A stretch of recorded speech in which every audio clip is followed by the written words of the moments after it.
ครับสวัสดีครับเพื่อนๆวันนี้ก็เป็นอีกวันหนึ่ง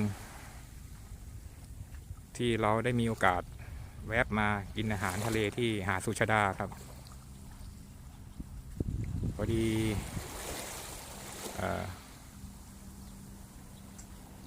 ช่วงที่รอสั่งอาหารอยู่ก็เลย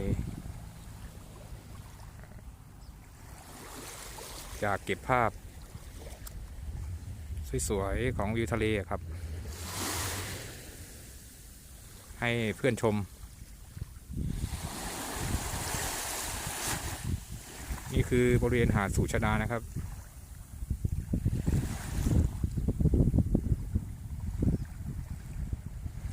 นี่ครับหาดสุชาดาครับ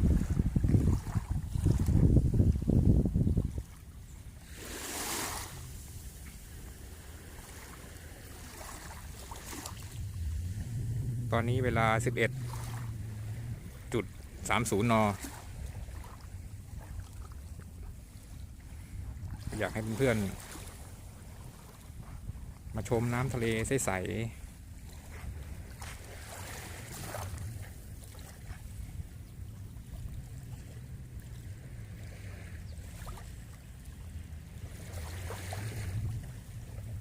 ชอบก็กดไลค์ถ้าใช่ก็กดแชร์กดติดตามและกดกระดิ่งด้วยนะครับเพื่อเป็นกำลังใจให้ช่องไลฟ์สไตล์ประมวลทำคลิปใหม่ๆครับเชิญรับชมครับ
ครับนี่แหละบรรยากาศโดยรอบครับหาดสุชาดาสวยไหมครับ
สุดท้ายสุด